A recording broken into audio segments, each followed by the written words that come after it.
আজ আমি আপনাদের একটা কাহিনী শোনাবো। এটা হলো একটা বিশাল আকার বট গাছের এবং একটি নিম গাছের গল্প। এই নিম গাছটা সেই বট গাছের কাছেই অবস্থিত ছিল। একদিন কয়েকজন কাঠুরে বনে প্রবেশ করলেন। তাদের দেখে এই নিম গাছ খুব ভয়ভীত হয়ে পড়ল ও সেই বট গাছের কাছে সাহায্য চাইল। বলল যে, হে বট গাছ, আমাকে সাহায্য করুন, আপনার এই শাখা প্রশাখা দ্বারা আমাকে ঢেকে রাখুন, যাতে এই কাঠুরেরা আমাকে দেখতে না পান আর আমি বেঁচে যাই। কিন্তু সেই বট গাছ ছিল অসম্ভব অহংকারী। নিজের অহংকারে সে মত্ত হয়েছিল। সে না ওকে উত্তর দিল আর না ওকে সাহায্য করল। সেই কাঠুরেগণ এলেন, নিম গাছটা কাটলেন আর চলে গেলেন।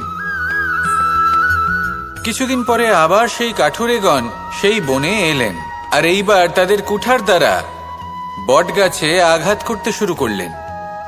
এই প্রহার সহ্য করতে করতে বটগাছটি দেখল ও বুঝতে পারল যে সেই কুঠারগুলি নির্মিত হয়েছে সেই নিম গাছের ডাল দিয়েই। এবার এই ভুলটাই বেশিরভাগ মানুষই করে বসেন, বিশেষ করে তখন যখন তার কাছে শক্তি থাকে, সাফল্য আসে। নিজের অহংকারে মত্ত হয়ে দুর্বল ব্যক্তিকে আঘাত করে, তাদের কষ্ট দেয়। কখনো এটা ভাবে না যে ভবিষ্যতে এরাই তাদের পতনের কারণ হতে পারে। তাই যদি আপনার কাছে শক্তি থাকে আর আপনি সাফল্য লাভ করতে থাকেন, তাহলে নিজেকে শান্ত করুন এবং এই অহংকারকে ত্যাগ করুন। যদি কেউ দুর্বল হয় তাহলে তাকে আঘাত করবেন না, তাকে কষ্ট দেবেন না, বরং তাকে সাহায্য করুন, পারলে তাকে রক্ষা করুন। আসুন আর আমার সাথে ভালোবেসে বলুন, রাধা। আমাদের জীবনে সবসময় এটাই শেখানো হয় যে কখনো কারোর নিন্দা করবে না। কিন্তু আজকের দিনে সত্য হলো এটাই যে প্রত্যেক ব্যক্তি কোনো না কোনো সময়ে কোনো না কোনো মানুষের নিন্দা করেই থাকেন। এবার আপনি কারোর নিন্দা করলে সবসময় এর অর্থ এটা নয় যে আপনার মন মলিন। কখনো কখনো এমন কিছু পরিস্থিতির জন্ম হয়, কিছু ব্যক্তি আমাদের এমন দুঃখ দেন যে সেই দুঃখের বশে আমরা নিন্দা করতে শুরু করি।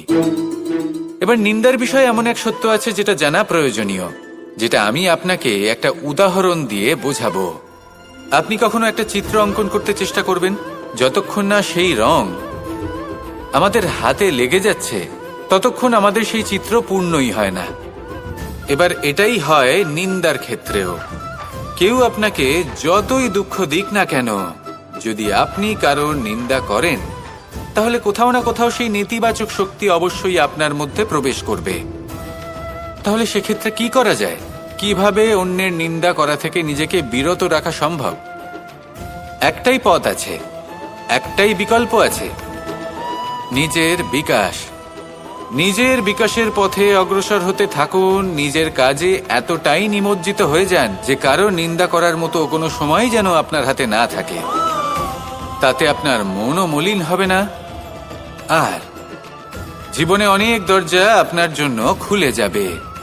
আসুন আমার সাথে ভালোবেসে বলুন, রাধা। এই সংসারের প্রত্যেক মানুষ কোনো না কোনো স্থানে অবশ্যই যান, অনেক অনেক স্থানে তাদের যেতে হয়। এবার এমন কিছু মানুষ আছেন যারা সেই স্থানে হয়তো কখনোই যাননি। উদাহরণ হিসেবে বলবো, কিছু মানুষ আছেন যারা মন্দিরে যান, চিকিৎসালয়ে যান, কিছু মানুষ কারোর কারোর বিবাহ উৎসবে যান। আবার কিছু মানুষ আছেন যারা নাস্তিক হন এবং কখনোই মন্দিরে যান না। কিছু মানুষ অসুস্থ হন না, তাই চিকিৎসালয়ে যেতে হয় না। এমনও কিছু মানুষ থাকেন যারা সামাজিক উৎসব থেকে দূরে থাকাটাই পছন্দ করেন। যে কোনো মানুষ হোক, যা কিছুই তার চয়ন হোক না কেন, প্রত্যেক মানুষকে একটি স্থানে অবশ্যই যেতে হয়। এমন একটি স্থান আছে, সেই স্থানের নাম হলো মৃত্যুদ্বার। এবার এটা আবশ্যক নয় যে ঠিক মৃত্যুর পরেই আপনি মৃত্যুদ্বারে পৌঁছে যাবেন। এমন অনেক মানুষ আছেন যারা মৃত্যুর পূর্বেই মৃত্যুদ্বারে পৌঁছে ফিরে এসেছেন, আর তারা অনুভব করেছেন যে এই সংসারের সময় চক্রের সম্মুখে তাদের অস্তিত্ব কতটা ক্ষীণ। ওনারা এই কথা বুঝে গেছেন। বড় বড় জ্ঞানী মহান ব্যক্তি ছিলেন, তারা এসেছেন, কর্ম করেছেন এবং শেষে তারাও মৃত্যুদ্বারে প্রবেশ করেছেন। অবশেষে তারাও পঞ্চমহাভূতের সাথে মিলিত হয়েছেন। তাহলে আপনার কিসের এত অহংকার? এই জীবনে কেউ অমর নন। জীবনে কতদিন আমরা বাঁচবো এটাও আমরা জানি না। তাই এই জীবন যাপন করুন। এই জীবনের প্রত্যেক মুহূর্ত এমন ভাবে যাপন করুন, এই কথা মাথায় রেখে যে যে কোনো মুহূর্তে আমাদের মৃত্যুদ্বারে প্রবেশ করতে হতে পারে, তাই না? আসুন আর আমার সাথে ভালোবেসে বলুন, রাধা। এই জীবনে 3টি গুরুত্বপূর্ণ শব্দ আছে যা বোঝা আমাদের কাছে খুব গুরুত্বপূর্ণ, এবং এই 3টি শব্দের নিজস্ব অর্থ আছে।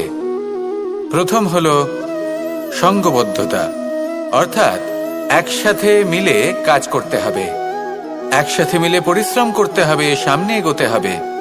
এরকম করতে পারলে আপনার শক্তি বৃদ্ধি পাবে, আপনার ক্ষমতা বৃদ্ধি পাবে, আপনি এগোতে পারবেন এবং অনেক দূরে যেতে পারবেন। দ্বিতীয় হলো আত্মবিশ্বাস। হেরে যাওয়া বস্তুও আবার জিতে নিতে পারবেন। যদি আপনার নিজের আত্মবিশ্বাস থাকে তাহলে আপনি কখনো পরাজিত হবেন না। এবং তৃতীয় হলো অহংকার। জয়লাভ করার পরেও কিন্তু এটা আপনাকে পরাজিত করতে পারে। সেই জন্য জীবনে সঙ্গবদ্ধ হন, আত্মবিশ্বাস রাখুন, কিন্তু কখনোই অহংকার করবেন না। এই অহংকার আপনার থেকে সব কিছু কেড়ে নিতে পারে। এই অহংকারের জন্যই মথুরাপতি কংস নিজের পতনের দিকে অগ্রসর হয়েছিলেন। এই অহংকারকে ত্যাগ করুন আর আমার সাথে ভালোবেসে বলুন, রাধা রাধা। এই সংসারে সব থেকে বেশি কঠিন কাজ কোনটা? কেউ বলবেন যুদ্ধ করা, কেউ বলবেন ধন অর্জন করা, আবার কেউ বলবেন জ্ঞান অর্জন করা সব থেকে বেশি কঠিন। এবার প্রত্যেক ব্যক্তির নিজস্ব অভিজ্ঞতা আছে আর সেই অনুসারে তার নিজস্ব একটা উত্তর আছে। সাধারণভাবে দেখতে গেলে এই সংসারে সব থেকে কঠিন হলো তপস্যা করা, অর্থাৎ সব কিছু ত্যাগ করে তপস্যায় নিজেকে বিলীন করে দেওয়া। এবার এর থেকে বেশি কঠিন এই সংসারে আর কি বা হতে পারে? এই সংসারে, এই সমাজে, নিজের পরিবারের মধ্যে থেকেও ধৈর্য ধরে সামনে অগ্রসর হওয়া, এটা হলো সব থেকে কঠিন কাজ। কারণ যখন আপনি তপস্যা করেন তখন সেখানে আপনার ধৈর্য ভাঙার মতো কেউ থাকেন না, না কোনো বন্ধু, না কোনো আত্মীয়, না কোনো শত্রু, কেউ না। কিন্তু যখন আপনি এই সমাজে, এই পরিবারে থাকেন, কোনো না কোনো ব্যক্তি এসে আপনার ধৈর্যের বাঁধ ভেঙে দেওয়ার ক্ষমতা রাখেন। তারা আপনার ধৈর্যের বাঁধ ভেঙে দেয়, আর কখনো কখনো তারা অনিচ্ছাকৃতভাবেই সেটা করে থাকেন। কারণ তাদের মানসিকতা আপনার থেকে আলাদা, তাদের কর্ম আপনার থেকে আলাদা, তাদের দৃষ্টিভঙ্গি আপনার থেকে আলাদা, জীবন যাপন আপনার থেকে আলাদা। সেক্ষেত্রে আপনি ধৈর্যচ্যুত হন, প্রসন্নতা আপনার থেকে ছিনিয়ে নেওয়া হয়। সেই জন্য এই সংসারে, এই পরিবারের থেকেও ধৈর্য ধরে সামনে অগ্রসর হওয়া কোনো পর্বতের শিখরে গিয়ে তপস্যা করার থেকেও অনেক বেশি কঠিন। আর যে ব্যক্তি এই সমাজেই, এই পরিবারে, সেই সকল মানুষের মধ্যে থেকে গিয়েও ধৈর্য ধরে অগ্রসর হতে থাকেন, যারা এই কাজটা শিখে নিতে পারেন, তারাই কিন্তু জীবনে আনন্দ লাভ করতে পারেন। এই ধৈর্যই শেষে আপনার জীবনে প্রসন্নতা বহন করে আনবে। তাই ধৈর্য ধরে জীবনের পথে অগ্রসর হন আর আমার সাথে ভালোবেসে বলুন, আমরা সবাই জীবনে অগ্রসর হতে চাই। তার জন্য চেষ্টা করি, পরিশ্রম করি, কিন্তু কখনো কখনো আমাদের আশেপাশের কিছু মানুষ, যেমন আমাদের আত্মীয়, আমাদের বন্ধু, আমাদের শত্রু, এদেরকে এগিয়ে যেতে দেখে আমরা কখনো কখনো নিজেরা থেমে যাই। এর অর্থ কি তার মানে এটা যে আমাদের কোনো খামতি ছিল বা আমরা কোনো ভুল করে ফেলেছি? না, বেশিরভাগ সময় আমাদের কোনো ভুল থাকে না, আমাদের কোনো খামতিও থাকে না। শুধু একটা ছোট্ট বিষয় আছে যেটা আমরা বুঝতে পারি না। আমরা চেষ্টা করি অন্যদের জীবনযাত্রা দেখতে। আমরা দেখতে চেষ্টা করি যে তাদের জীবনে তারা কিভাবে এগিয়ে চলেছেন, অগ্রসর হওয়ার জন্য ওনারা কি কি করছেন, আর যা করছেন তাতে ওনারা কিভাবে উপকৃত হচ্ছেন। আমরা চেষ্টা করি তাদের জীবনযাত্রার দিকে তাকানোর, ওনাদের গতিবিধির দিকে নজর দেওয়ার এবং সেটা বুঝতে চেষ্টা করার। সেই জন্যই আমরা পিছিয়ে পড়ি। জীবনে যদি আপনি এগোতে চান তাহলে আপনাকে নিজের নজর সামনের দিকে রাখতে হবে, পদক্ষেপও সেই অনুযায়ী নিয়ে সামনে এগোতে হবে। নিজের গতিবিধি লক্ষ্য করুন, নিজের পরিকল্পনা বিচার করুন, নিজের চেষ্টা নিজের অভিজ্ঞতার দিকে নজর দিন আর সেই মতো অগ্রসর হন। এমন কোনো সাফল্য নেই যে আপনি লাভ করতে পারবেন না। আসুন আমার সাথে ভালোবেসে বলুন, রাধা। শ্রীরাম যখন সুগ্রীবের সাথে মাতা সীতাকে খোঁজার জন্য ভ্রমণ করছিলেন, তখন সুগ্রীবের ভৌগোলিক জ্ঞান দেখে শ্রীরাম হতবাক হয়ে গেলেন। তখন সুগ্রীব বললেন যে যখন বালির হাত থেকে উনি পালাচ্ছিলেন, নিজের প্রাণ বাঁচিয়ে পালাচ্ছিলেন, উনি তখন অনেক জায়গায় গেছিলেন, কিন্তু কোথাও যেন উনি যোগ্য আশ্রয় খুঁজে পাচ্ছিলেন না। বালি সুগ্রীবের প্রাণ হরণ করতে চাইছিল, ওকে শেষ করে দিতে চাইছিল, আর সুগ্রীব শুধু নিজের প্রাণ বাঁচিয়ে পালাতে চাইছিল। এক স্থান থেকে অন্য স্থানে, সেই স্থান থেকে আবার আরেক স্থানে।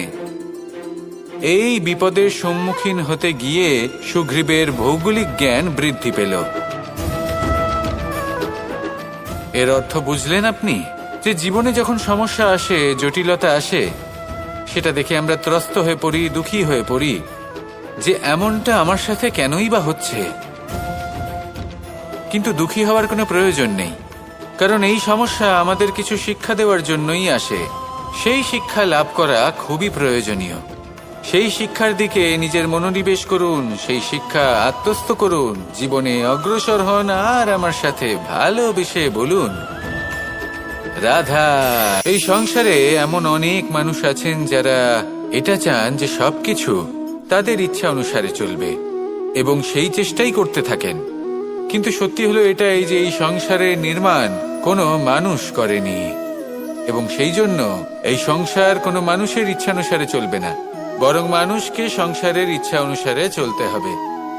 যদি আপনার জীবনে এমন কোনো পরিস্থিতি আসে যাতে আপনি হয়তো দুঃখ পেলেন, কষ্ট পেলেন এবং সেটা বদলাতে চান, তাহলে তা বদলানোর চেষ্টা করুন। যদি অসফল হন তাহলে আবার চেষ্টা করুন, নিরন্তর চেষ্টা করুন। কিন্তু যদি না করতে পারেন তাহলে মেনে নিন যে এই পরিস্থিতি বদলানো সম্ভব নয়। সেই পরিস্থিতিকে বদলানোর চেষ্টাকে ত্যাগ করে দিন। যদি চান তাহলে সেই পরিস্থিতি থেকে দূরে চলে যেতে পারেন, কিন্তু নিজেকে প্রসন্ন রাখুন।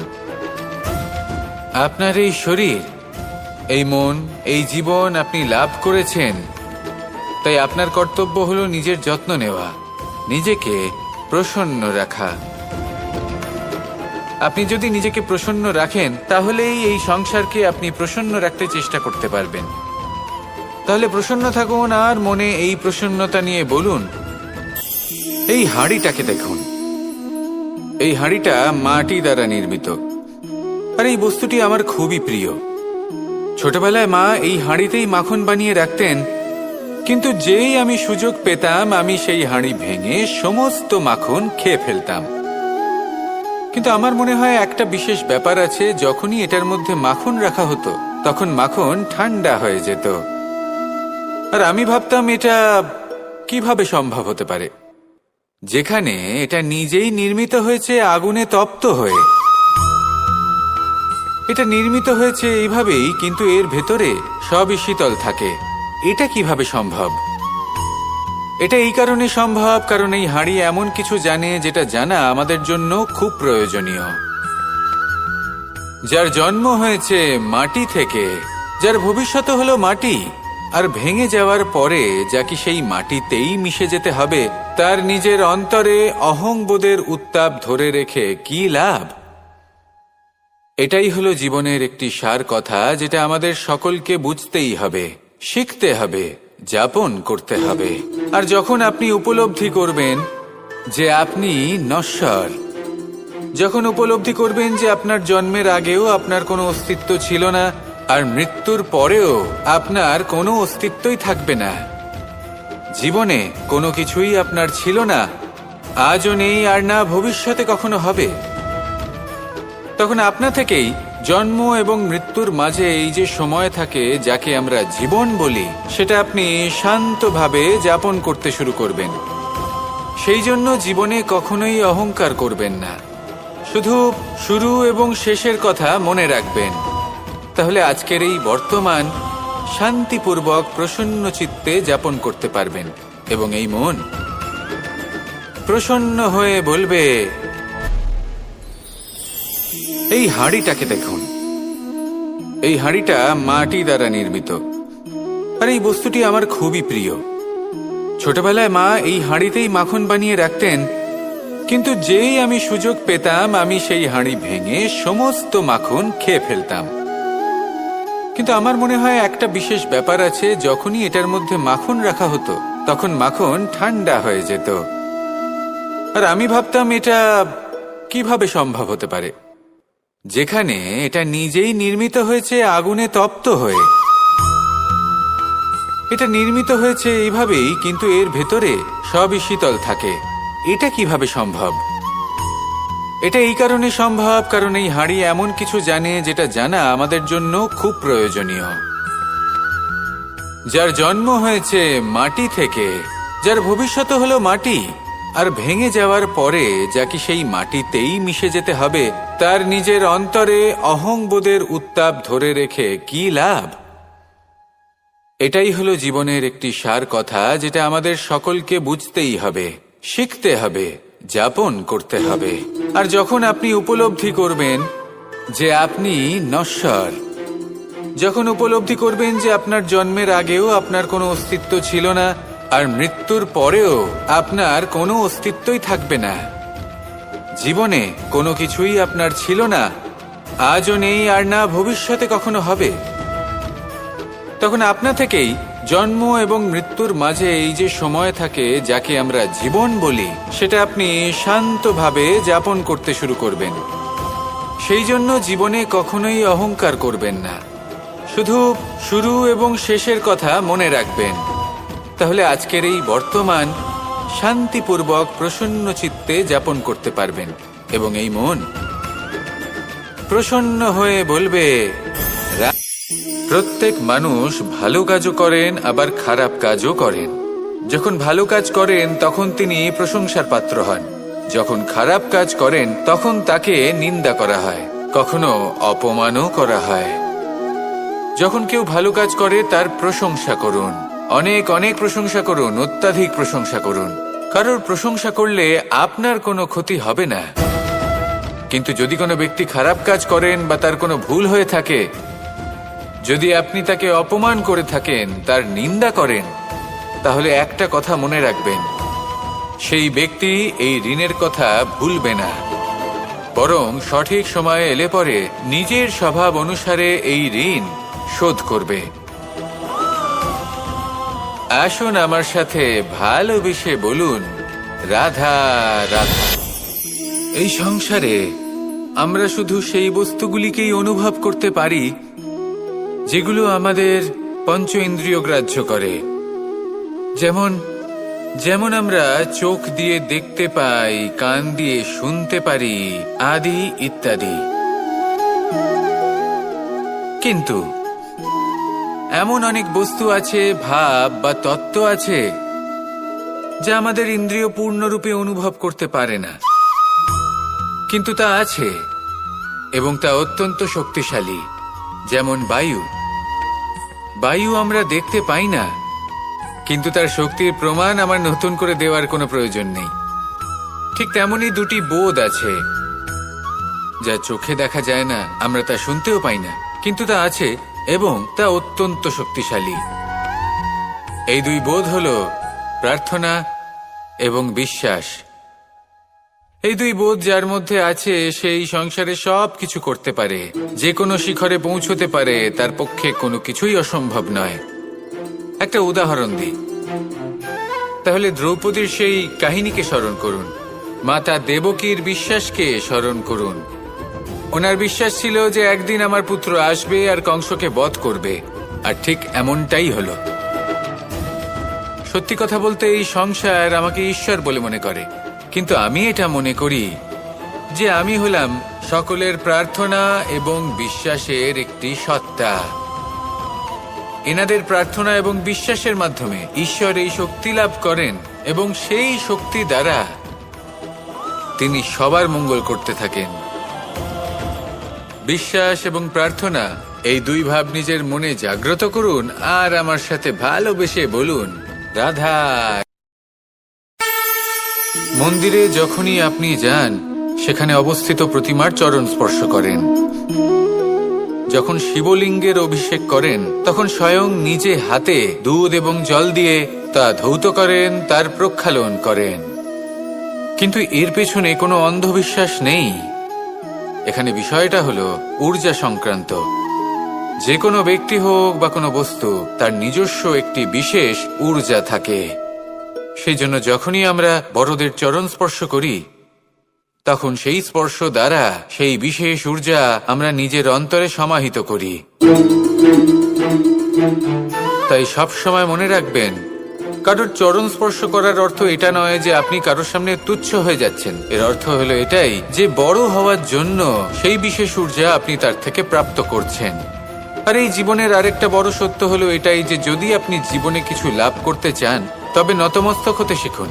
তা হয় সেটা পরমেশ্বরের সামনে, বা মন্দিরের প্রতিমার সামনে, বা মাতা পিতার সামনে, বা কোনো মহাপুরুষের সামনে, বা ভালোবাসার সামনে। আসুন আর আমার সাথে ভালোবেসে বলুন, রাধা। রুদ্রাক্ষ। এই রুদ্রাক্ষ আসলে কি? কথায় আছে যে যখন রুদ্রের চোখ থেকে অশ্রু নির্গত হয়েছিল, তখন যে স্থানে সেই চোখের জল পড়েছিল, সেই প্রত্যেকটি স্থানে একটি করে গাছের জন্ম হয়। আর সেই গাছ থেকেই আমরা রুদ্রাক্ষ লাভ করে থাকি। সেই রুদ্রাক্ষ যা নেতিবাচক শক্তির হাত থেকে আমাদের রক্ষা করে, যা আমাদের যাতনা এবং দুঃখ হরণ করে।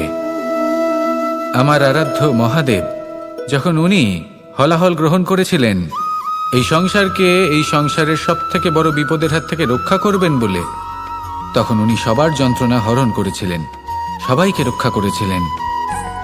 আর সেই জন্য ওনার চোখের জল এতটাই শক্তিশালী যে সেটা আমাদের রক্ষা করতে পারে, যন্ত্রণা দূর করতে পারে।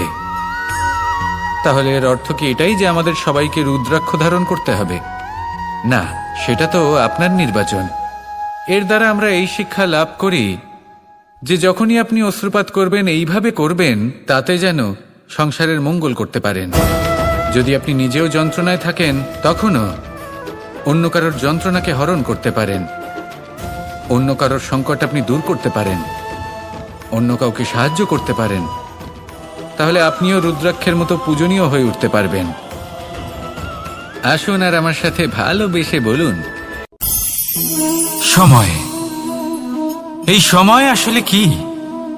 এই সময় একটা সরল রেখা তো কখনোই নয়। সময় হলো একটা চক্র, যেখানে এর আদি সেখানেই হলো এর অন্ত, আর যেখানে তা শেষ হয় সেখান থেকেই তার শুরু হয়।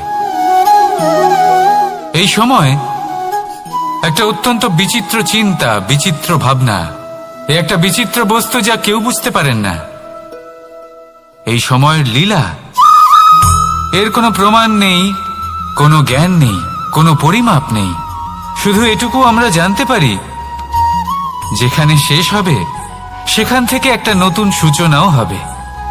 যা আজ আপনার কাছে আছে, কাল অন্য কারোর কাছে যাবে, তারপরে তার কাছ থেকেও অন্য কারোর কাছে যাবে, তারপরে তার থেকেও ছিনিয়ে নেওয়া হবে।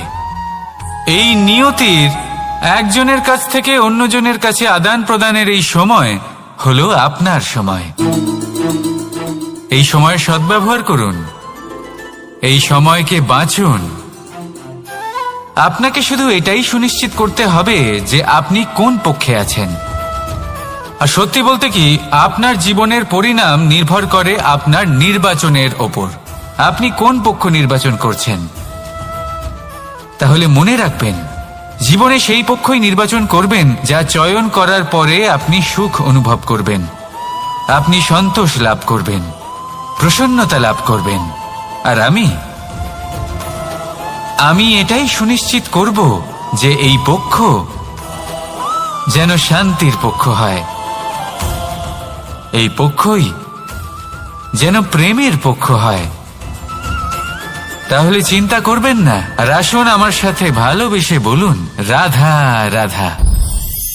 দৃষ্টি আর দৃষ্টিভঙ্গি, এই সমগ্র লীলা হলো এই দুইয়ের। বিচিত্র হতে পারে, কিন্তু এটাই সত্যি। এবার আপনাকে একটা উদাহরণ দিয়ে বোঝাই।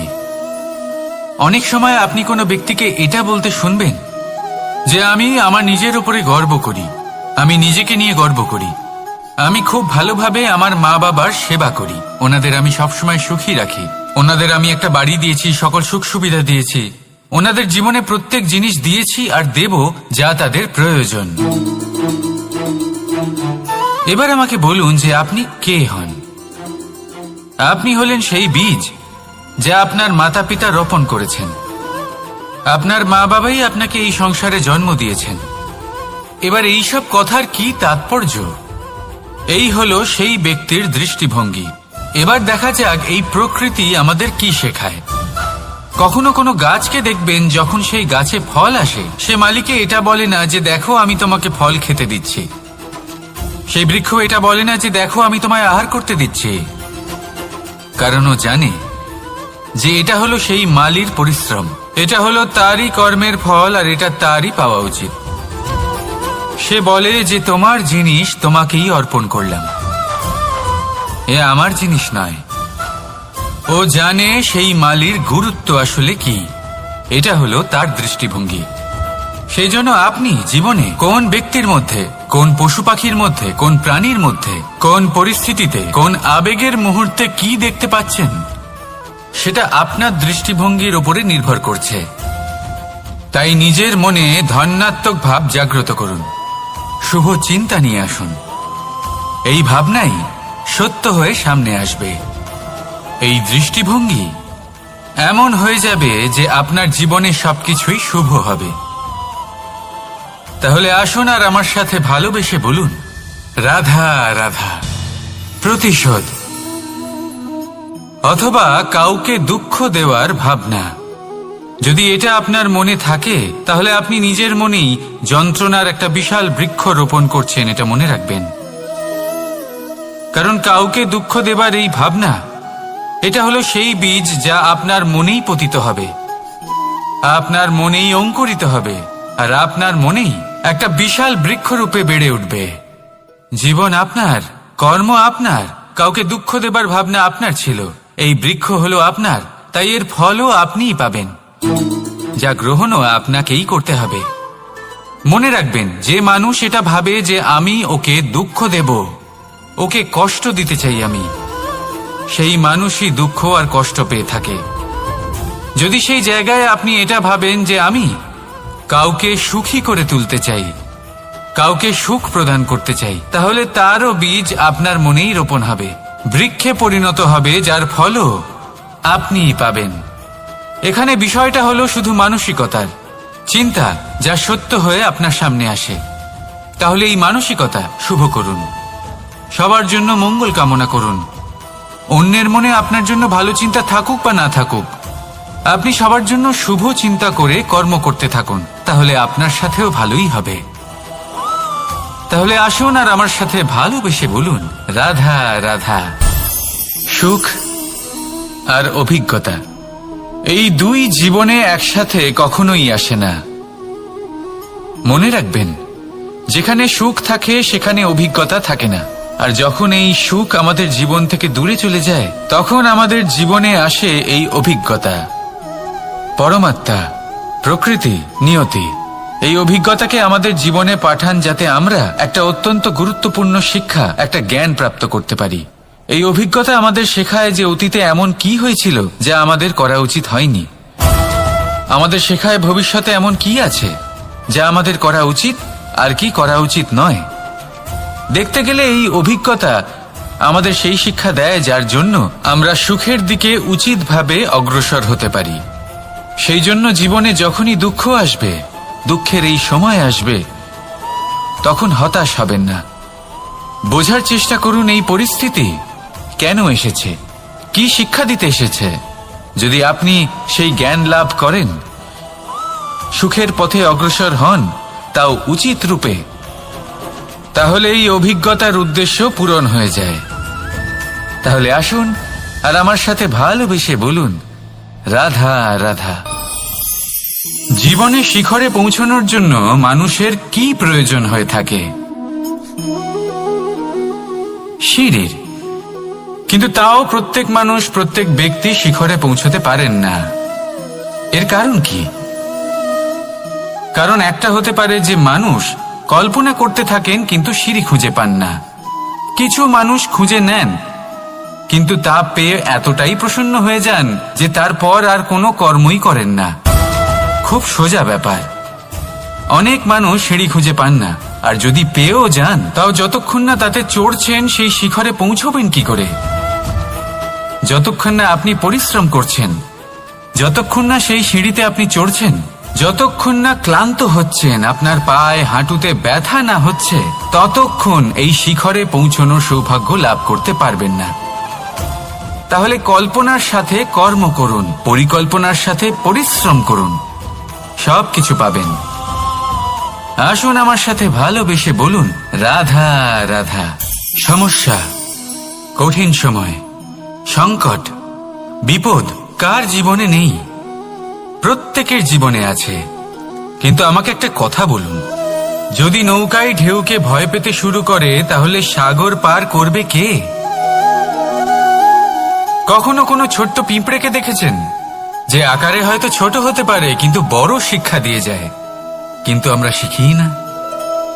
এবার দেখুন একটা পিঁপড়েকে যে ভোজনের খোঁজে বাইরে বের হয়, একটা ছোট্ট দানা তুলে নেয়। ছোট দানা তোলে কারণ তার থেকে বেশি সে তুলতেই পারবে না। সে দানা নিয়ে চলতে শুরু করে, কোনো দেওয়ালে উঠে পড়ে, আবার পড়েও যায়। সেই দানা দূরে কোথাও একটা পড়ে যায়, তা আবার খোঁজে, তুলে নেয়, আবার চলতে থাকে। পড়ে যায় আবার ওঠে, পড়ে যায় আবার ওঠে। সেই দানাটা রেখে দেয়, আবার বেরিয়ে পড়ে ভোজনের খোঁজে। পরিশ্রম করতে থাকে কিন্তু হার মানে না। এই শিক্ষাই তো আমাদের প্রাপ্ত করতে হবে। নিরন্তর পরিশ্রম আর নির্ভীক হয়ে কর্ম করে যেতে হবে। এটাই হলো সাফল্যের মাধ্যম, এটাই হলো জয়ের মন্ত্র, অচ্যুত অজয় অস্ত্র। তাহলে আসুন আর আমার সাথে ভালোবেসে বলুন, রাধা রাধা। আমরা সকলে চাই আমাদের জীবনে সাফল্য আসুক। আমরা চাই যে এই সংসারে আমাদের খ্যাতি ছড়িয়ে পড়ুক। আমরা চাই যেন আমরা আলোচিত হই। কিন্তু শুধু চাইলেই কি যায় আসে? যদি এই সংসারে আলোচিত হতে হয় তাহলে পরিচিত হতে হবে পরিশ্রমের দ্বারা। যতক্ষণ না আপনারা পরিশ্রমের সাথে পরিচিত হবেন, সাফল্যের সাথে পরিচিত হবেন না। সংঘর্ষ করতে হবে প্রতিদিন, প্রতি বছর। জীবনের সব পরিস্থিতিতেই হয়তো নতুন নতুন বাধা আসবে, নতুন নতুন বিঘ্ন ঘটবে। কিন্তু এটা আবশ্যক নয় যে সমস্ত বিঘ্ন বিনাশের জন্য আসবে। কিছু বিঘ্ন আপনার পথ প্রশস্ত করার জন্য আসবে, আপনার পথ পরিষ্কার করার জন্য আসবে।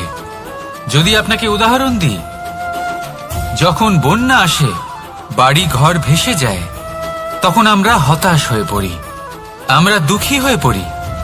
কিন্তু সেই বন্যাই আমাদের সেই ধরিত্রীকে এত উর্বর করে তোলে যে সেই উর্বর অংশ কাজে লাগিয়ে আমরা সেরকম আরো 10টা বাড়ি বানাতে পারি। তাহলে ধন্যাত্মক থাকুন আর যে কোনো সংঘর্ষের জন্য প্রস্তুত থাকুন। জীবনে অনেক দূর যেতে পারবেন। তাহলে আসুন আমার সাথে ভালোবেসে বলুন, রাধা রাধা। জীবনে কখনো কখনো আমরা সেই পরিস্থিতিতে ফেসে যাই যখন আমাদের মনে হয় যে আমাদের নতুন কিছু একটা করতে হবে, কিন্তু আমরা করতে পারি না। কারণ কোথাও না কোথাও আমরা রীতির দ্বারা আবদ্ধ, আর আমরা সেই রীতি ভাঙতে চাই না। কেবল একটাই প্রশ্ন আসে মনে, আশেপাশের মানুষ কি বলবে, আশেপাশের মানুষ কি ভাববে? আপনাকে একটা প্রশ্ন করি, কারা এই মানুষজন? আপনার জন্মের সময় এই মানুষজন কোথায় ছিলেন? যখন আপনি কোনো সমস্যায় পড়েন তখন এই মানুষজন কোথায় থাকেন?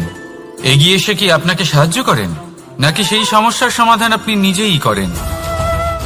এইসব মানুষজনের চিন্তা ত্যাগ করুন যদি আপনি জীবনে বাঁচতে চান। ভেবে দেখুন জীবনে কি কি শুভ আছে আর কি কি শুভ করতে পারেন।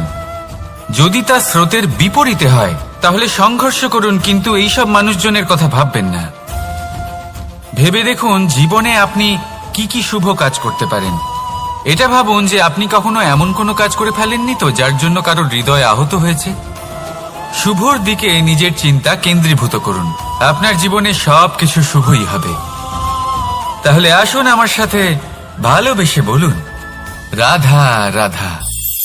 আজকাল আপনি দেখে থাকবেন যে মা বাবা শুধুমাত্র সন্তানকে ভালোবাসেন তা নয়, তাদের মোহেও জড়িয়ে পড়েন। বিদ্যালয় যখন পাঠান তখন সমস্ত সুযোগ সুবিধা দিয়েই পাঠান। চেষ্টা করেন যে সবসময় যেন সন্তান তাদের চোখের সামনেই থাকে। কিন্তু ভুলে যান এক অত্যন্ত গুরুত্বপূর্ণ কথা, যে সন্তানকে এক নতুন দৃষ্টিভঙ্গি দেওয়াই হলো ওনাদের কর্তব্য। সেই জন্য পুরাতনকালে শিষ্যদের গুরুকুলে পাঠানো হতো, বাড়ির থেকে দূরে।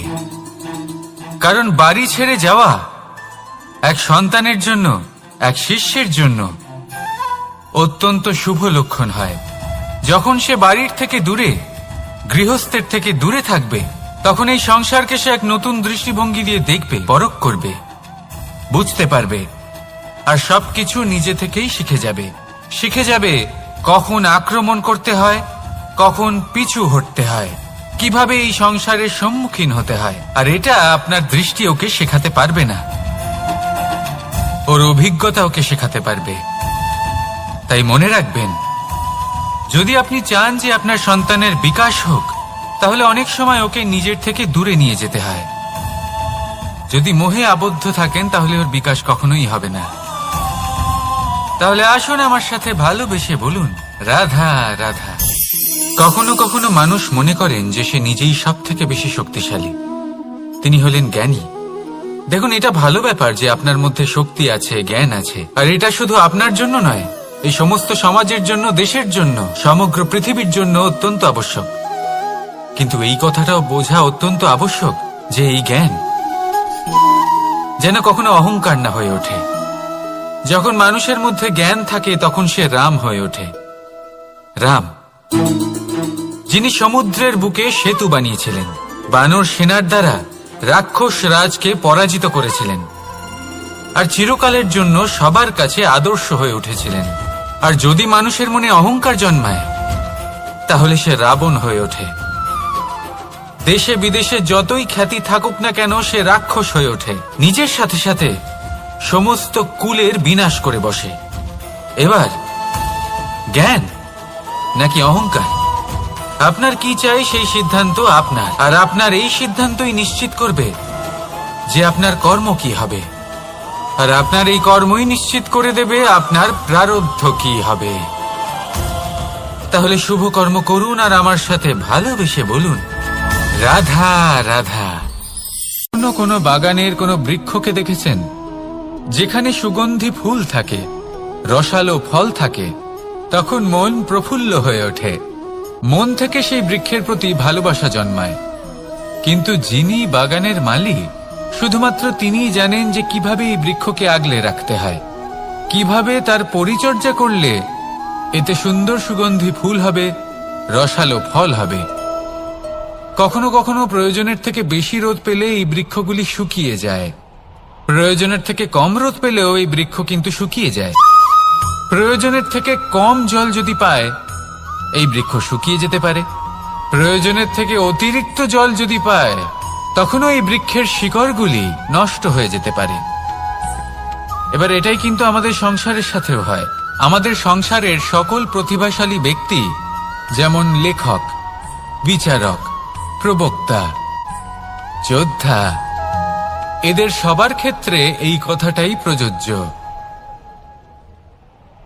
যদি বেশি প্রশংসা করা হয়, তাহলেও এরা হারিয়ে যাবেন। প্রয়োজনের থেকে বেশি যদি নিন্দা করা হয়, তখনও তারা নত হয়ে পড়বেন।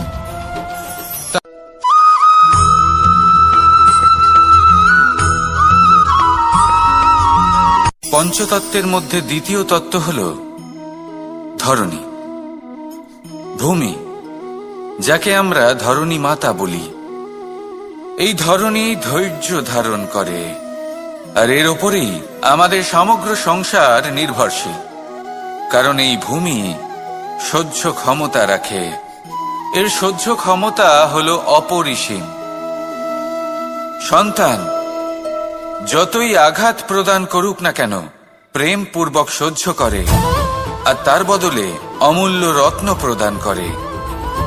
সন্তান যদি হাল চালায়, তাহলে তার বদলে তাকে অন্ন প্রদান করে। এটাই হলো ধরণী। এবার এর থেকে আমরা কি শিক্ষা পেতে পারি? এটাই যে কারোর জন্য কিছু করা বা কাউকে কিছু দেওয়া মনে কোনো কামনা ছাড়াই। আর এই কথাটা বুঝে যান, যদি কারোর জন্য কামনা না রেখে বা কোনো পাওয়ার আশা না রেখে কারোর জন্য কিছু করেন বা কারোকে কিছু দেন, যদি এটা আপনি শিখতে পারেন, তবে আপনি ভালোবাসতে শিখে গেছেন। আর সেই জন্যই এই ধরিত্রীকে মাতা বলা হয়। কারণ মাতা শুধু উনি নন যিনি গর্ভে সন্তানকে ধারণ করেন, মাতা তো উনিও যিনি জীবন বাঁচতে শেখান, যিনি জীবন বাঁচার উদাহরণ প্রদান করেন। তাহলে ধরনীর থেকে এই নিঃস্বার্থ ভাব শিখুন, নিঃস্বার্থ ভালোবাসা শিখুন, আর এই ভালোবাসার সাথেই বলুন রাধা রাধা।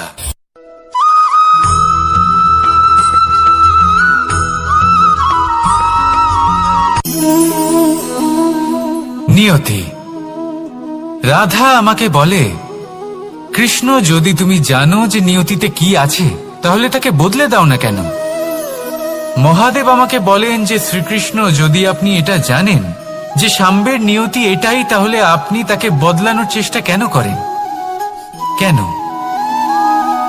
কারণ আমি একজন পিতা, আর পিতার কর্তব্য এটাই, তিনি যেন সম্ভাব্য সব চেষ্টা করেন নিজের সন্তানের মঙ্গলের জন্য। নিয়তি আমি জানি, কিন্তু এটাও আমি জানি যে কর্মের থেকে বড় আর কোনো নিয়তি হতে পারে না। অভিজ্ঞতাও রয়েছে যে কর্মের হাতে নিয়তির এই চক্র বদলে যেতে পারে। তাই জীবনে যদি আপনার কখনো এমন মনে হয় যে এটা তো অসম্ভব, তখনও চেষ্টা করা কখনোই ছাড়বেন না। কে বলতে পারে আপনারই কর্মের কোনো এক বীজ হয়তো নিয়তির চাকায় আটকে গেল, আর নিয়তিকে নিজের পথ পাল্টাতে হলো, ঠিক কি না? সেই জন্য নিয়তিকে ভাগ্য মেনে নিয়ে চুপ করে বসে থাকবেন না। নিজের নিয়তি স্বয়ং নিজের কর্মের দ্বারা নির্ধারিত করুন, কারণ আপনার এই কর্মের ওপরেই আপনার অধিকার রয়েছে। আর এই অধিকারকে নিয়তি অনেক সময় সম্মানও করে। তাহলে আসুন আর আমার সাথে ভালোবেসে বলুন রাধা রাধা।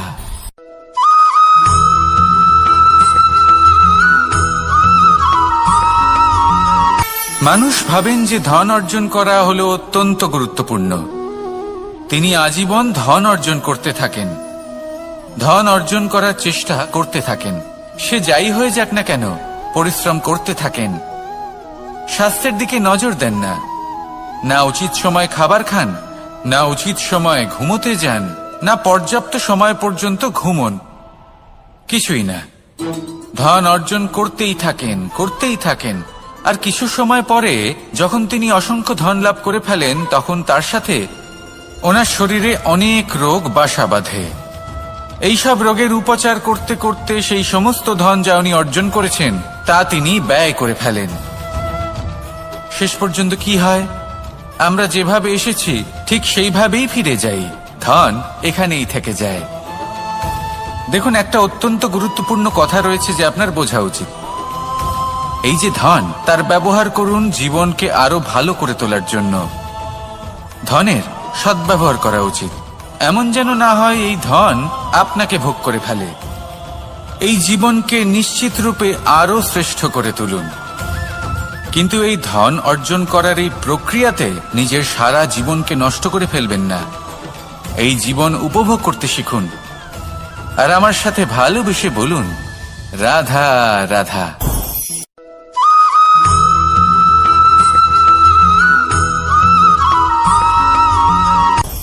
আপনি কখনো পর্বতের শিখরে উঠেছেন? আপনি দেখতে পাবেন পর্বতের পদতলে প্রচুর সুন্দর ফুল রয়েছে, সবুজ বনানী রয়েছে। যত আপনি ওপরে উঠতে থাকবেন তত ফুল কমতে থাকবে, সবুজ বনানী কমতে থাকবে। আরো কিছুটা ওপরে উঠলে কাঁটা জাতীয় গাছ দেখতে পাবেন, শুকনো গাছ দেখতে পাবেন। আরো যদি ওপরে ওঠেন তাহলে পাষাণ দেখতে পাবেন। আরো উপরে উঠলে হিমখণ্ড দেখতে পাবেন। এই যে পর্বত, তা মনুষ্য জীবনের সবথেকে উত্তম উদাহরণ। মানুষ যখন সাফল্যের শিখরে পৌঁছতে চান, মহানুভবতার শিখরে পৌঁছতে চান, পথে যত আস্তে আস্তে উপরে উঠতে থাকেন ততই ভৌতিক বস্তু তার থেকে বিচ্ছিন্ন হতে থাকে। যদি তিনি সেই ভৌতিক বস্তুগুলি ত্যাগ না করতে পারেন, তাহলে কখনোই সেই স্থানে পৌঁছতে পারবেন না। আর মানুষ যদি উচিত ত্যাগ করতে পারেন, পথে অগ্রসর হতে থাকেন, এগোতে থাকেন, তাহলে একদিন না একদিন তিনি মহানুভবতার, জ্ঞানের, সাফল্যের হিমের স্বাদ অবশ্যই লাভ করবেন। মনে রাখবেন, মানব জীবনে ত্যাগ হলো অত্যন্ত গুরুত্বপূর্ণ অংশ। আসুন আমার সাথে ভালোবেসে বলুন, রাধা রাধা।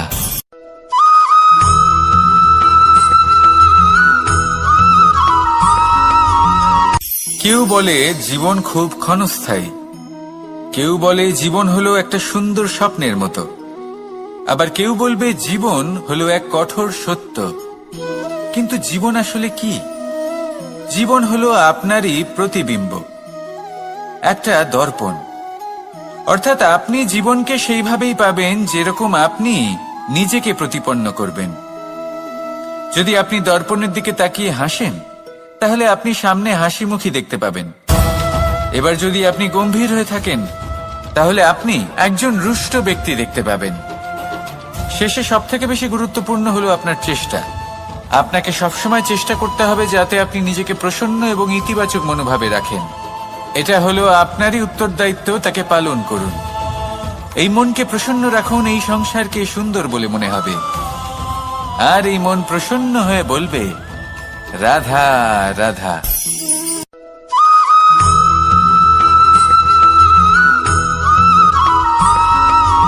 আমাদের শরীর প্রকৃতির সর্বশ্রেষ্ঠ রচনা। যে অঙ্গ প্রত্যঙ্গ আমরা লাভ করেছি, প্রত্যেকটির মধ্যে একটি নিজস্ব বার্তা রয়েছে। একটু ভেবে দেখুন, দুটি চোখ দিয়েছে দেখার জন্য, দুটি কান দিয়েছে শোনার জন্য, নাসিকাও আছে দুটি, দুটি হাত দিয়েছে দ্বিগুণ পরিশ্রম করার জন্য। কিন্তু জীব শুধুমাত্র একটি। তার উপরেও তীক্ষ্ণ বলিষ্ঠ দাঁত দিয়েছে তার রক্ষার জন্য। কখনো ভেবে দেখেছেন কেন?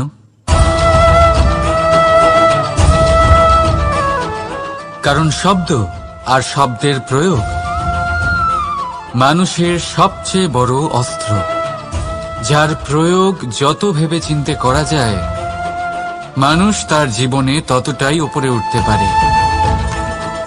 তাহলে মনে রাখুন, দেখুন, শুনুন আর বুঝুন বেশি, বলুন কম। রাধা রাধা।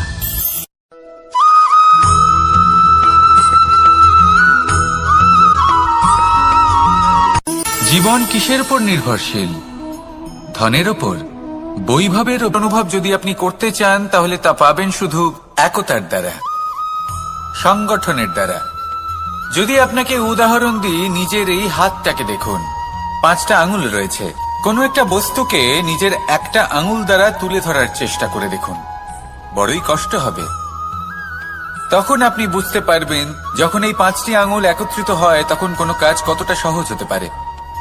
এটাই হলো শক্তি, একতার। সব থেকে ভালো উদাহরণ যদি আপনাকে দিই, তাহলে বাঁশি। এই বাঁশি থেকে অত্যন্ত মধুর সুর নির্গত হয়, যা সবার মন প্রসন্ন করে দেয়। এই কথা সত্যি।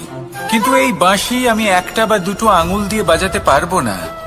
আমাকে প্রত্যেকটা আঙুল ব্যবহার করতেই হবে, তবেই এর থেকে মধুর সুর নির্গত হবে, যা সকলকে প্রসন্ন করবে। ঠিক কিনা? ঠিক এইভাবেই যদি আপনি চান যে আপনার জীবনরূপী বাঁশি থেকেও মধুর সুর নির্গত হোক বা সবার মনকে প্রসন্ন করে তুলুক, তাহলে আপনাকেও জীবনে একতা নিয়ে আসতেই হবে। আপনি একাও কর্ম করতে পারেন, পথ চলতেও পারেন, সামনেও এগোতে পারেন, সাফল্যও লাভ করতে পারেন। কিন্তু যখন সকলে একসাথে এগোবেন, সেই পথে চলবেন, সেই কর্মই করবেন, তখন লক্ষ্যে অবশ্যই পৌঁছবেন, সাফল্য অবশ্যই লাভ করবেন। কিন্তু সেই সাফল্য এবং তার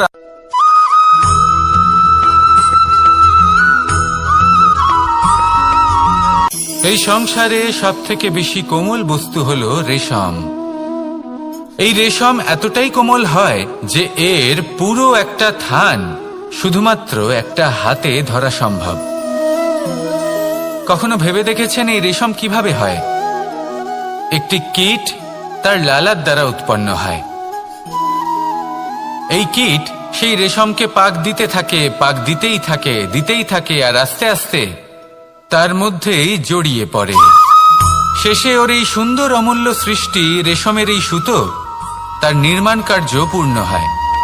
কিন্তু তাতেই ও নিজে বন্দী হয়ে যায়। নিজেরই মায়াজালের এই বন্দী গৃহে নিজেই ফেঁসে যায়। এবার এই সুতোকে ব্যবহারযোগ্য করে তোলার জন্য এই কীটগুলিকে এই কবচের সাথেই ফুটন্ত জলে ফেলে দেওয়া হয়। এই সংসারে যদি আমাদের স্বপ্ন এই সংসারের দুঃখ হরণ করার জন্য, এই সংসারে সুখ বিতরণ করার জন্য হয়, তবেই আমাদের প্রগতি সম্ভব।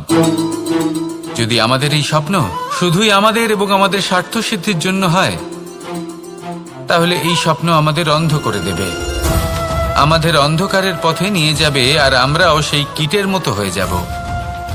নিজেদেরই মায়াজালে আমরা নিজেই ফেঁসে যাব, আর শেষে আমরা যদি কিছু লাভ করি তা হবে একাকিত্ব, অন্ধকারময় মৃত্যু। তাই স্বপ্ন অবশ্যই দেখুন, কিন্তু এমন ভাবে স্বপ্ন দেখবেন না যে তার এই বন্দিগৃহে আপনি নিজেই ফেঁসে গেলেন। স্বপ্ন দেখুন পরোপকারে।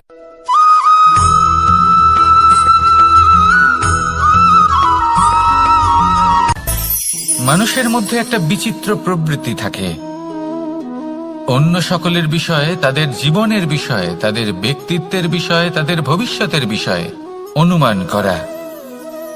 এটা হলো অনুচিত।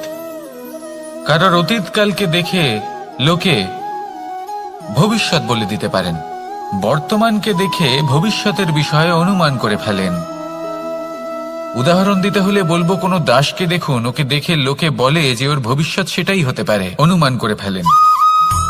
আর এই রাজাকে দেখুন, উনি তো কত সুখী হবেন, উনি তো জগতের সব থেকে অধিক সুখী মানুষ, কত সুখ সুবিধা আছে ওনার কাছে, ধারণা করে ফেলেন।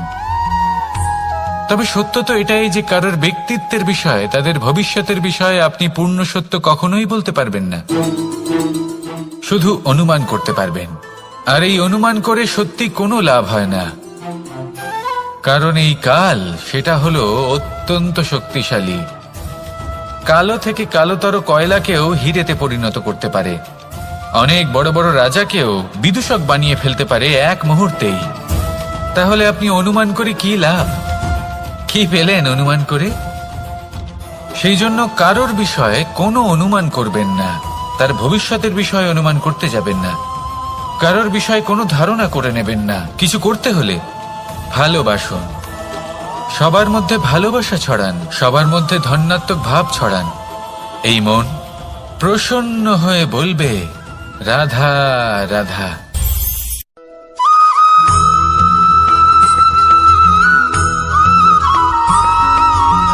পঞ্চতত্ত্বের মধ্যে দ্বিতীয় তত্ত্ব হল ধরণী, ভূমি, যাকে আমরা ধরণী মাতা বলি।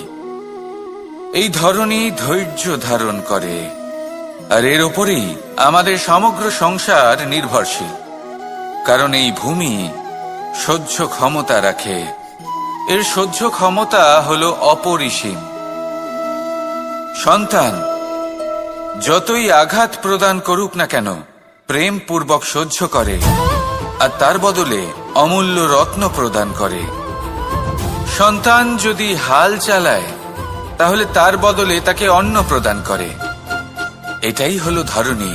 এবার এর থেকে আমরা কি শিক্ষা পেতে পারি? এটাই যে কারোর জন্য কিছু করা বা কাউকে কিছু দেওয়া মনে কোনো কামনা ছাড়াই। আর এই কথাটা বুঝে যান, যদি কারোর জন্য কামনা না রেখে বা কোনো পাওয়ার আশা না রেখে কারোর জন্য কিছু করেন বা কারোকে কিছু দেন, যদি এটা আপনি শিখতে পারেন, তবে আপনি ভালোবাসতে শিখে গেছেন। আর সেই জন্যই এই ধরিত্রীকে মাতা বলা হয়। কারণ মাতা শুধু উনি নন যিনি গর্ভে সন্তানকে ধারণ করেন, মাতা তো উনিও যিনি জীবন বাঁচতে শেখান, যিনি জীবন বাঁচার উদাহরণ প্রদান করেন।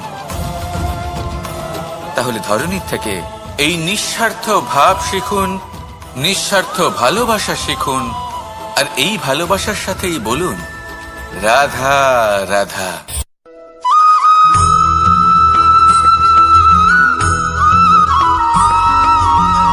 সংসারে আমাদের জীবনে যখন কোনো সুখ বা দুঃখ আসে, তার জন্য আমরা কাউকে না কাউকে অবশ্যই দায়ী করে থাকি, তাই না? এই ব্যক্তি আমাদের সাথে এরকম কাজ করেছেন, তাই আমার সাথে এমন হলো। ওই ব্যক্তি যদি এমনটা না করতেন, তাহলে আজ আমি ওই স্থানে পৌঁছতে পারতাম। সবই আপনার দৃষ্টিভঙ্গির ওপর নির্ভরশীল, আর যদি আপনার দৃষ্টিভঙ্গি এমন হয়, তাহলে তা অনুচিত। সত্যি কথা বলতে, এই সংসারে ভিন্ন ভিন্ন ধরনের মানুষ আছে। এটা আপনার ওপর নির্ভর করছে কিভাবে তাদের স্বাগত জানাবেন। একবার ভাবুন, আমি আমার দুটো হাত সামনে নিয়ে এলাম, দুটো মুঠো খুলে দিলাম। দুই প্রকারের মানুষ আসবেন, কিছু না কিছু দিয়ে যাবেন। এই মুঠো যদি আমি বন্ধ করে দিই, তাহলে না কেউ আমাকে কিছু দিতে পারবে, না আমার কিছু যাবে আসবে। নিশ্চয়ই বুঝতে পারছেন এই দুই ধরনের ব্যক্তি কারা এবং তারা কি দিয়ে যান। আমি যদি নিজের মুঠো খুলে দিই, তাহলে কিছু ভালো মানুষ আসবেন, আমাকে আনন্দ, সন্তুষ্টি, জ্ঞান প্রদান করে যাবেন, ভালো অভিজ্ঞতা দিয়ে যাবেন। কোনো খারাপ ব্যক্তি যদি আসেন, তাহলে তিনিও খারাপ অভিজ্ঞতা দেবেন, যার থেকে আমি শিক্ষা লাভ করব। এই সব কিছু আমি লাভ করতে পারি। মুঠো যদি বন্ধ করে রাখি, তাহলে আমি কিছুই পাবো না। দেখুন, এই সংসারে প্রত্যেকের জীবনে এইরকম। প্রত্যেকের জীবনে সবকিছুই আছে, ভালো খারাপ দুই মানুষই আছে। ভালো অভিজ্ঞতা আছে, খারাপ অভিজ্ঞতা আছে। নির্ভর করছে আপনার উপর যে আপনি কি করবেন, এনাদের স্বাগত কিভাবে জানাবেন, কার থেকে কি বুঝবেন, কি শিখতে পারবেন, আর কোন দৃষ্টিভঙ্গি নিয়ে অগ্রসর হবেন। এটাই নির্ধারণ করবে যে আপনার জীবন কেমন হবে। আসুন আমার সাথে ভালোবেসে বলুন রাধা রাধা।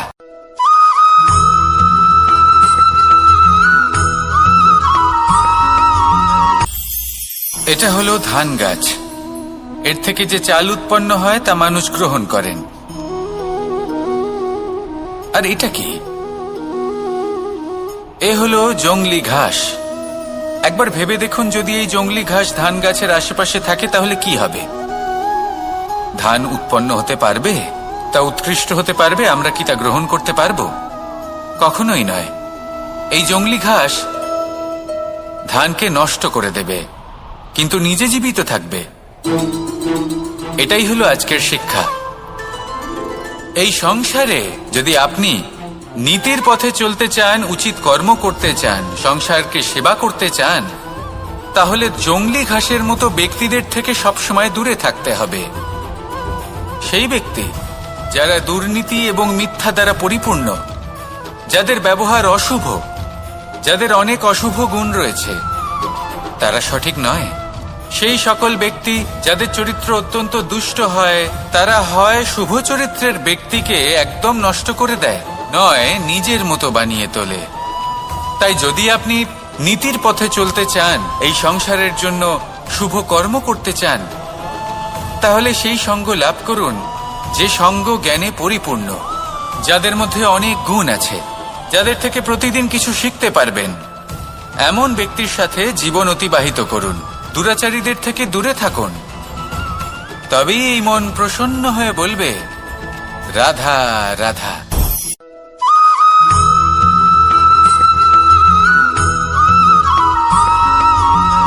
মানুষের মানসিকতা এমন হয় যে সে যতটা করে, আশা করে যে তার থেকে অনেক বেশি তার বদলে সে পাবে। দেখুন, সবকিছুই আপনার ভাবনা চিন্তার উপর নির্ভর করছে। আপনি যদি ফলের বিষয়ে ভেবে কর্ম করতে থাকেন, তাহলে সেটা অনুচিত। জীবনের আসল আনন্দ হলো নিজের কর্ম করতে থাকা, ফলের চিন্তা করা উচিত নয়। যদি আপনি এরকম ভাবেন যে আমি এতটা করছি, আমার এতটা পাওয়া উচিত, সেই ভাবনা অনুচিত। যদি আপনি সেবার মানসিকতা নিয়ে কর্ম করতে থাকেন, কর্মচক্রে প্রবাহিত হন, যদি আপনি এমন ভাবনা রাখেন যে আমি এতটা পাচ্ছি, তাই এর থেকে অনেক বেশি আমি কর্ম করব, তাহলে নিশ্চিতরূপে আপনি যতটা করছেন তার থেকে অনেক বেশি আপনি পাবেন। আপনার আশার থেকে অনেক বেশি আপনি পাবেন। শুধু জীবনে অনেক বেশি কাজ করতে থাকুন, ফলের চিন্তা করবেন না। আর মনে রাখবেন, এই ভাবনাই সব থেকে বড় বীজ। কর্মের উপর বিশ্বাস রাখুন, জীবনে যা যা আপনি চান সবই সুখময় হবে। আসুন আর আমার সাথে ভালোবেসে বলুন, রাধা রাধা।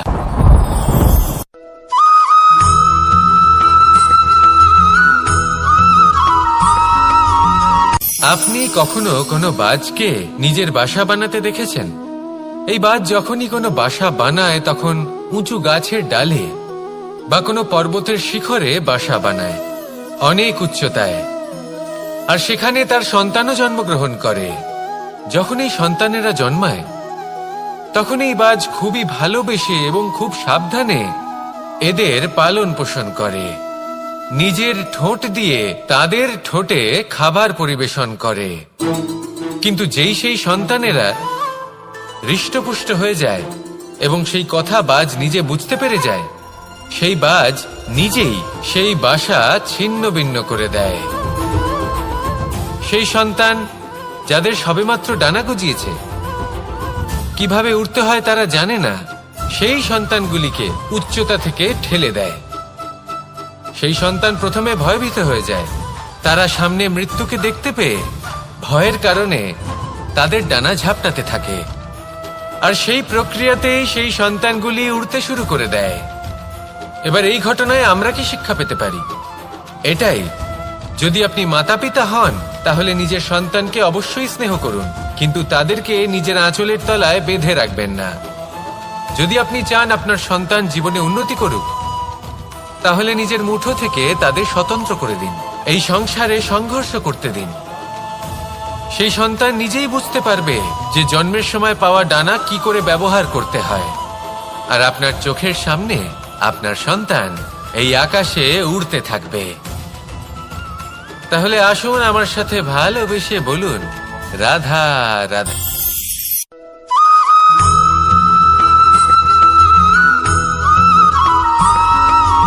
বসন্ত ঋতু, এই সময় মন আনন্দে ভরে থাকে। এমন মনে হয় যেন আমরা আকাশে বিচরণ করতে চলে যাই, কিন্তু সেটা তো সম্ভব নয়। সেই জন্য হয়তো আমরা ঘুড়ি ওড়াই, এই ঘুড়িকে নিজেদের প্রতিরূপ মনে করে। এবার অনেক মানুষ আছেন যারা ঘুড়ি ওড়ান, কিন্তু এই কর্মের সারমর্ম কি সেটা কজন বুঝতে পারেন? আপনি এটা মনে করুন যে আপনি হলেন সেই ঘুড়ি, আর এই সুতো যিনি ধরে রয়েছেন তিনি হলেন পরমাত্মা। আর এই সুতো যেখান থেকে শুরু হয় সেই লাটাই হল আমাদের কর্মচক্র। এবার আপনি নিজেই অনুমান করুন যে এই উড়ান কার ওপর নির্ভরশীল? পরমাত্মার ওপর আর আপনার কর্মের ওপর। যদি পরমাত্মা আপনার হাত ধরে থাকেন, আপনার সাথে থাকেন, যদি আপনি শুভ কর্ম করতে থাকেন, আপনি এই আকাশে উড়তে থাকবেন। কিন্তু কোথাও যদি পরমাত্মার সাথে এই বন্ধন ছিন্ন হয়, আপনার কর্মচক্র খারাপ হয়ে যায় বা থেমে যায়, তাহলে আপনার এই ঘুড়ি কেটে যাবে আর দূরে কোনো গাছের ডালে গিয়ে আটকে যাবে। তাই শুধুমাত্র ঘুড়ি ওড়াবেন না, তার থেকে শিখুন।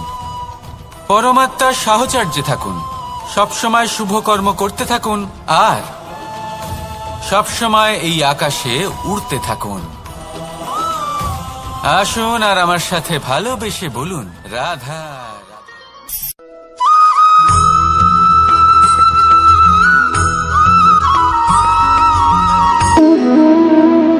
সম্পর্ক হলো আমাদের জীবনের একটি আধার। কিছু সম্পর্ক এমন যে আমরা জন্মসূত্রে লাভ করি, যেমন পরিবার, মা বাবা। কিছু সম্পর্ক আছে যে আমরা জীবনে অর্জন করে থাকি, তা সে প্রেমের হোক, স্নেহের হোক বা বন্ধুত্বের।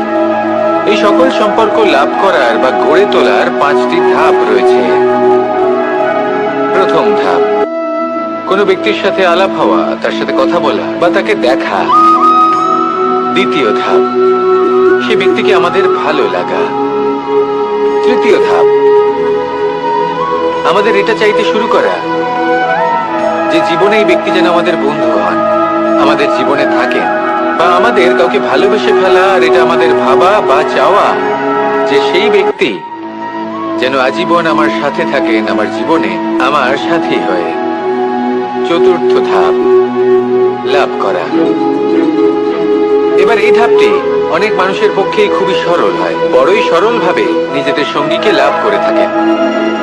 কিছু মানুষের জন্য এই ধাপ অত্যন্ত কঠিন হয়ে থাকে। অনেক প্রতিকূল পরিস্থিতির উপর জয়লাভ করে তারা সঙ্গীকে লাভ করেন, কিন্তু লাভ অবশ্যই করেন। এরপরে আসে পঞ্চম, অন্তিম এবং সব থেকে গুরুত্বপূর্ণ ধাপ। সেটা হলো সেই সম্পর্ক পালন করা। এটা হলো এমন এক বিষয় যা প্রত্যেক মানুষের শেখা উচিত। যদি ব্যক্তি নিজের জীবনে সম্পর্ক রক্ষা করতে শিখে যান, তবে প্রত্যেক সম্পর্ক তার জীবনকে স্বর্গ করে তুলবে।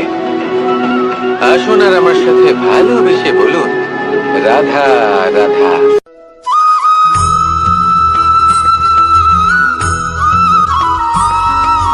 জীবনে যখন কোনো ব্যক্তি নিজের লক্ষ্য প্রাপ্তির জন্য নিরন্তর পরিশ্রম করতে থাকেন, চেষ্টা করতে থাকেন, তখন তিনি কষ্ট অনুভব করেন।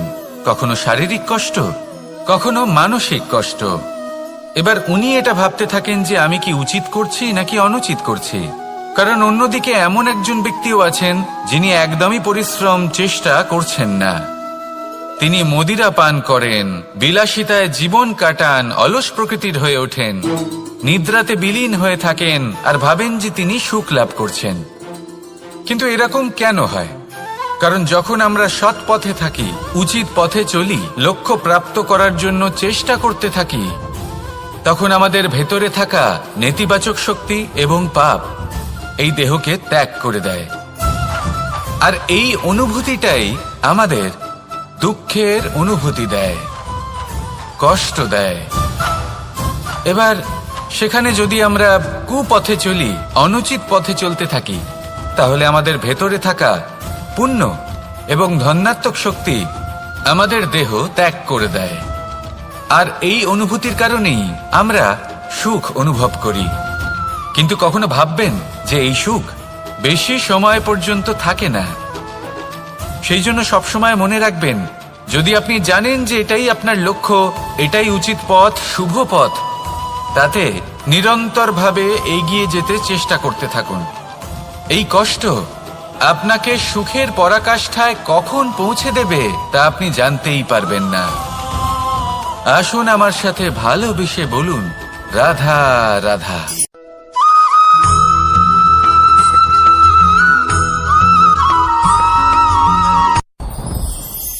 সাথী।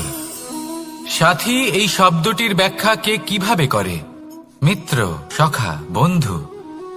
কিন্তু অর্থ একটাই, তিনি যিনি আপনার সঙ্গী হন আর তিনি যার সাথী আপনি হন। এবার সব থেকে বড় প্রশ্ন হলো এটাই যে তিনি কে হতে পারেন যাকে আপনি আপনার সাথী বলে মেনে নিতে পারেন, নিজের সখা, নিজের মিত্র, নিজের বন্ধু মেনে নিতে পারেন। আপনার সাথী হলেন তিনি যিনি দুঃখের সময় আপনার পাশে থাকবেন, আপনার হাত ধরে থাকবেন। আপনার সাথী হলেন তিনি যার হাত আপনি নিজের সুখের দিনে ধরে থাকবেন। সেই সাথীরই হাত ধরুন যিনি দুঃখে সবসময় আপনাকে সাহায্য করার জন্য তৎপর হয়ে থাকেন, আপনার পাশে থাকেন, আর যাকে সুখের দিনে আপনি আপনার সাথে রাখতে পারেন। আর যখন আপনার সাথে আপনার এই সাথী থাকবে, তখন আপনি এটা বুঝবেন যে যখন জীবনে দুঃখ আসে, তখন এই দুঃখ কমে যায়, সবার মধ্যে ভাগ হয়ে যায়। আর যদি তখন সুখ আসে, তাহলে সেটা সবার উপস্থিতিতে আরো বেড়ে যায়। এটাই হলো প্রেম, এটাই হলো ভালোবাসা, এটাই হলো সঙ্গ। যেমন সম্পর্ক আমার আর রাধার মাঝে। তাহলে আসুন আর আমার সাথে ভালোবেসে বলুন, রাধা রাধা।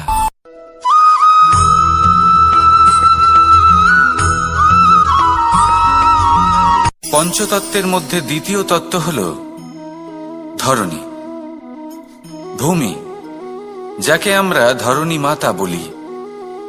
এই ধরণী ধৈর্য ধারণ করে, আর এর ওপরেই আমাদের সমগ্র সংসার নির্ভরশীল। কারণ এই ভূমি সহ্য ক্ষমতা রাখে, এর সহ্য ক্ষমতা হল অপরিসীম। সন্তান যতই আঘাত প্রদান করুক না কেন, প্রেম পূর্বক সহ্য করে আর তার বদলে অমূল্য রত্ন প্রদান করে। সন্তান যদি হাল চালায় তাহলে তার বদলে তাকে অন্ন প্রদান করে। এটাই হলো ধরনী। এবার এর থেকে আমরা কি শিক্ষা পেতে পারি?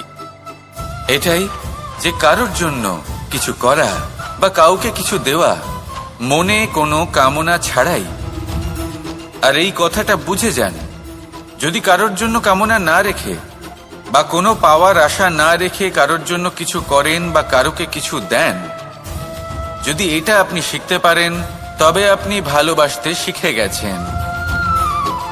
আর সেই জন্যই এই ধরিত্রীকে মাতা বলা হয়। কারণ মাতা শুধু উনি নন যিনি গর্ভে সন্তানকে ধারণ করেন, মাতা তো উনিও যিনি জীবন বাঁচতে শেখান, যিনি জীবন বাঁচার উদাহরণ প্রদান করেন।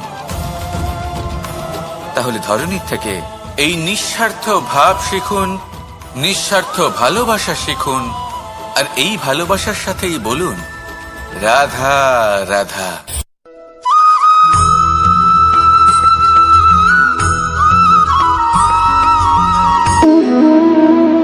সম্পর্ক হলো আমাদের জীবনের একটি আধার। কিছু সম্পর্ক এমন যে আমরা জন্মসূত্রে লাভ করি, যেমন পরিবার, মা বাবা। কিছু সম্পর্ক আছে যে আমরা জীবনে অর্জন করে থাকি, তা সে প্রেমের হোক, স্নেহের হোক বা বন্ধুত্বের। এই সকল সম্পর্ক লাভ করার বা গড়ে তোলার 5টি ধাপ রয়েছে। প্রথম ধাপ, কোনো ব্যক্তির সাথে আলাপ হওয়া, তার সাথে কথা বলা বা তাকে দেখা। দ্বিতীয় ধাপ, সে ব্যক্তিকে আমাদের ভালো লাগা। তৃতীয় ধাপ, আমাদের এটা চাইতে শুরু করা যে জীবনে এই ব্যক্তি যেন আমাদের বন্ধু হন, আমাদের জীবনে থাকেন, বা আমাদের কাউকে ভালোবেসে ফেলা আর এটা আমাদের ভাবা বা চাওয়া যে সেই ব্যক্তি যেন আজীবন আমার সাথে থাকেন, আমার জীবনে আমার সাথী হয়ে। চতুর্থ ধাপ, লাভ করা। এবার এই ধাপটি অনেক মানুষের পক্ষেই খুবই সরল হয়, বড়ই সরল ভাবে নিজেদের সঙ্গীকে লাভ করে থাকেন।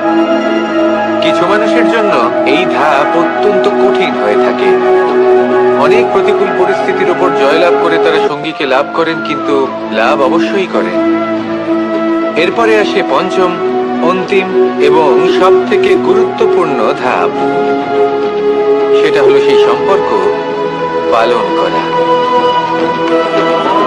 এটা হলো এমন এক বিষয় যা প্রত্যেক মানুষের শেখা উচিত। যদি ব্যক্তি নিজের জীবনে সম্পর্ক রক্ষা করতে শিখে যান, তবে প্রত্যেক সম্পর্ক তার জীবনকে স্বর্গ করে তুলবে। আসুন আর আমার সাথে ভালোবেসে বলুন রাধা রাধা।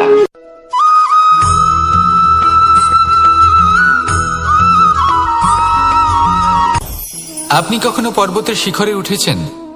আপনি দেখতে পাবেন পর্বতের পদতলে প্রচুর সুন্দর ফুল রয়েছে, সবুজ বনানী রয়েছে। যত আপনি ওপরে উঠতে থাকবেন তত ফুল কমতে থাকবে, সবুজ বনানী কমতে থাকবে। আরো কিছুটা ওপরে উঠলে কাঁটা জাতীয় গাছ দেখতে পাবেন, শুকনো গাছ দেখতে পাবেন। আরো যদি ওপরে ওঠেন তাহলে পাষাণ দেখতে পাবেন। আরো ওপরে উঠলে হিমখণ্ড দেখতে পাবেন।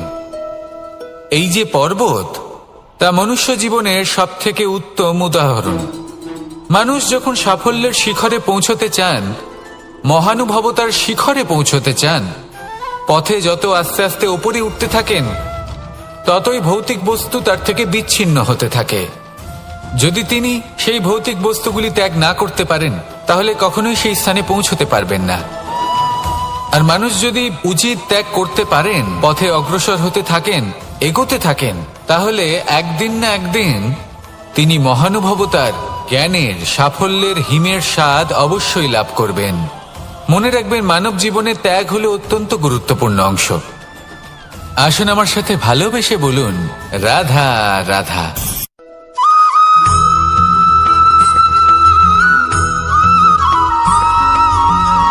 মানুষের মানসিকতা এমন হয় যে সে যতটা করে আশা করে যে তার থেকে অনেক বেশি তার বদলে সে পাবে। দেখুন, সবকিছুই আপনার ভাবনা চিন্তার উপর নির্ভর করছে। আপনি যদি ফলের বিষয়ে ভেবে কর্ম করতে থাকেন তাহলে সেটা অনুচিত। জীবনের আসল আনন্দ হলো নিজের কর্ম করতে থাকা, ফলের চিন্তা করা উচিত নয়। যদি আপনি এরকম ভাবেন যে আমি এতটা করছি, আমার এতটা পাওয়া উচিত, সেই ভাবনা অনুচিত। যদি আপনি সেবার মানসিকতা নিয়ে কর্ম করতে থাকেন, কর্মচক্রে প্রবাহিত হন, যদি আপনি এমন ভাবনা রাখেন যে আমি এতটা পাচ্ছি, তাই এর থেকে অনেক বেশি আমি কর্ম করব, তাহলে নিশ্চিত রূপে আপনি যতটা করছেন তার থেকে অনেক বেশি আপনি পাবেন। আপনার আশার থেকে অনেক বেশি আপনি পাবেন। শুধু জীবনে অনেক বেশি কাজ করতে থাকুন, ফলের চিন্তা করবেন না। আর মনে রাখবেন, এই ভাবনাই সব থেকে বড় বীজ। কর্মের উপর বিশ্বাস রাখুন। জীবনে যা যা আপনি চান সবই সুখময় হবে। আসুন আর আমার সাথে ভালোবেসে বলুন, রাধা রাধা।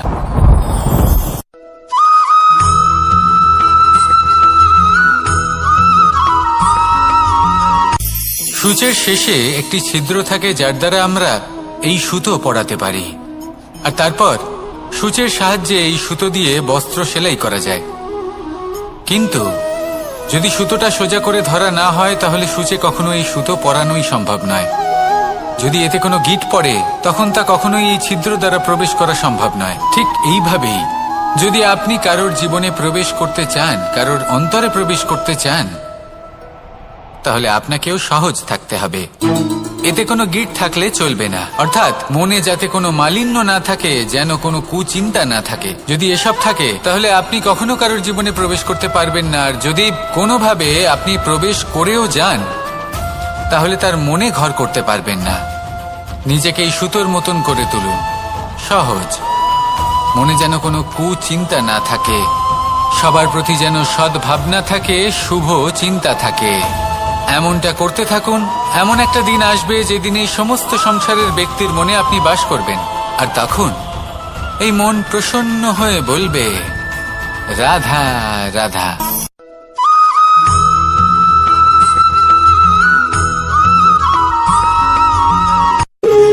যখন মানুষের মৃত্যু হয়, তখন কি হয়? অনেক সংখ্যক মানুষ শোক পালন করতে চলে আসেন।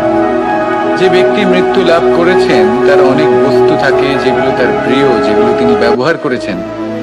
তার শয্যা, তার বস্ত্র, তার আভূষণ, সবকিছু তার থেকে বিচ্ছিন্ন করা হয় এবং খালি হাতে তাকে শ্মশানের উদ্দেশ্যে রওনা করা হয়। আমি আপনাকে এই প্রশ্ন করতে চাই, আপনি এই সংসারে কি অর্জন করেছেন? ধন সম্পত্তি, বস্ত্র, আভূষণ, এই সবকিছু যে আপনি অর্জন করেছেন, আপনার মৃত্যুর পরে তা আপনার থেকে দূর হয়ে যাবে। এর উত্তর হলো একটাই, আপনার কর্ম। শুধু সেটাই আছে যা একান্ত আপনার, আর শুধু সেটাই এই সংসার থেকে চলে যাওয়ার পরেও সংসারেই জীবিত থাকবে। যদি আপনি দুষ্কর্ম করেন, তাহলে এই সংসার আপনাকে একটি অনুচিত উদাহরণ হিসেবে মনে রাখবে যে এই ব্যক্তি খুব পাপী ছিল, অনুচিত কর্ম করতেন। যে পথে তিনি চলেছেন, সেই পথে কারোর চলা উচিত নয়। সেখানেই যদি আপনি সৎকর্ম করেন, তাহলে সংসার চিরকাল এটাই বলবে যে খুব ভালো মানুষ ছিলেন, সবাইকে ভালোবাসতেন, সবাইকে সাহায্য করতেন, আমার খুব প্রিয় মানুষ ছিলেন। এটাই হলো শ্রেষ্ঠ কর্ম। সেই জন্য জীবনে শুধুমাত্র ধন সম্পত্তি, আভূষণ, এই সব অর্জন করতে গিয়ে নিজের মনোনিবেশ করবেন না। শ্রেষ্ঠ কর্ম করুন। সংসার থেকে চলে যাওয়ার পরেও এই কর্মই এই সংসারে আপনাকে জীবিত রাখবে। আসুন আমার সাথে ভালোবেসে বলুন, রাধা রাধা।